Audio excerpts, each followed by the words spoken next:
Please subscribe to Counsel of Regret, and let's keep breathing life into stories that were never meant to stay silent. Now, let's begin. I learned this profession early. 40 years in rooms where people sign things they will never read. That is not cynicism, that is observation. You sit across a table. The document is placed in front of you. Someone explains it in language designed to sound thorough while saying almost nothing. You nod, you sign, you initial. You do not ask what the clause on page 4 actually means. You do not ask why the arbitration clause is buried in subsection C. You just sign, because the room is quiet and everyone is waiting and saying nothing. Feels like cooperation. It is not cooperation. It is surrender. I have watched this happen 10,000 times. The signature is never the problem. The problem is the 3 seconds before it. The 3 seconds where a person could have stopped, could have said nothing at all, could have put the pen down, but the silence in the room felt heavier than the ink. Silence is not safety. That is the first thing people get wrong. Silence is a choice, and like every choice made in a quiet room with closed doors, it has weight, it has legal weight, it has permanence, it goes into a file, and files do not forget. I have seen marriages built on silence, not the comfortable kind.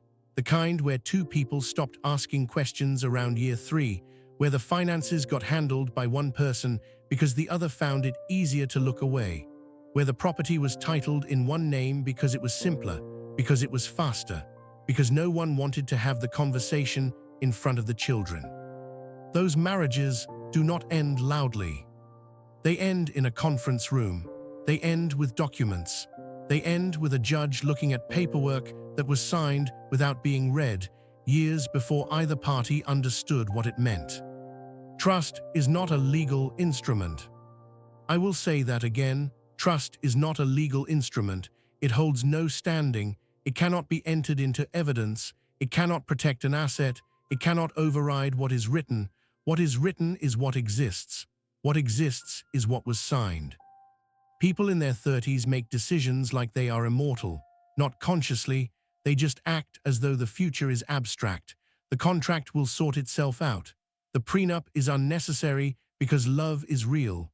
The will can wait until there are more assets to protect. The business partnership works because they have known each other since college. Familiarity is not a safeguard. I have seen partners destroy each other with the same ease that strangers would.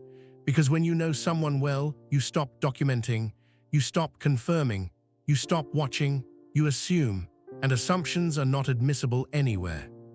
There is a specific kind of damage that happens when people confuse income with wealth. They earn well, they spend accordingly, they do not structure, they do not protect. They treat monthly cash flow as though it is permanent. It is not permanent. It is a rate. Rates change, employment changes, health changes, and the person who spent 30 years assuming that the paycheck was the plan has nothing left but the habit of spending. I watched a man lose everything he built over 22 years because he never put a single asset in his own name. Everything went through his wife. He trusted her. He trusted the arrangement.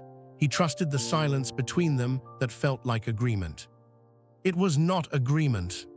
It was exposure.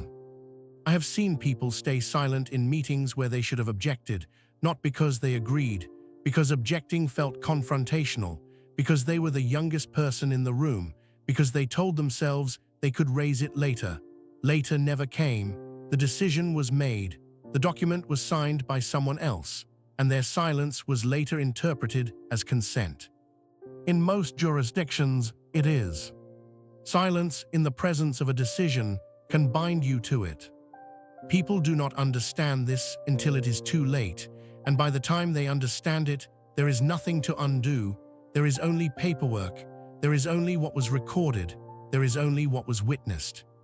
Speaking of witnesses, most people do not have any, not for the things that matter, not for the handshake agreements, not for the verbal promises made in kitchens at midnight, not for the conversations where someone said they would handle it. None of that exists in any room where it can protect anyone. I admitted once in a deposition that I had not read the back of a lease I signed in my 20s, a standard lease, short term, nothing unusual about it, but there was a clause in the fine print that gave the landlord the right to extend the term under certain conditions. I did not read it. I signed it. I did not even think about it until 18 months later when the extension was invoked and I had no standing to contest it. No lesson drawn, moving on. The people who delay documentation are not lazy, they are optimistic. They believe the relationship will hold. They believe the verbal agreement is sufficient. They believe that because they are good people, the other party will also behave as a good person. This is not a strategy. This is a hope dressed up as a plan. And hope does not survive contact with litigation. I have seen children caught in the middle of decisions made before they were born, property disputes that trace back to a title that was never corrected, custody arrangements that were never formalized because the parents were still together and saw no reason to put it in writing. Those parents are no longer together, and now there is a judge deciding what was never decided, based on evidence that was never created. The children do not care about the reason it was not documented. They only live with the result. Privacy and safety are not the same thing. People keep things private because they believe privacy is protection. It is not. Privacy is isolation. When no one knows the terms of an arrangement, no one can enforce them. When no one witnesses a promise, no one can testify to it. When the documents stay in a drawer and no one reviews them, they become artifacts of a life that was lived without structure. Structure is not glamorous, it is not celebrated, but it is the only thing that survives when everything else falls apart. I have sat in rooms where people wept, not because of what happened to them, because of what they allowed to happen by doing nothing, by trusting, by staying quiet, by assuming the situation was stable when it was already moving. Situations are always moving, even when they appear still. I have closed files that took years to open, cases where the damage started not with an act, but with an absence of documentation, an absence of objection, an absence of attention paid to a single sentence in a single document that no one thought mattered at the time. Everything matters at the time. You just do not know which thing until later. And later is when I get called. Later is when the room fills with lawyers and accountants and people who are paid to reconstruct what was never properly built. Later is when someone realizes that the silence they kept for years was not neutral, it was not safe, it was not wise. It was a position, and it held against them. The consequences are already moving through the documents. They are already in the files.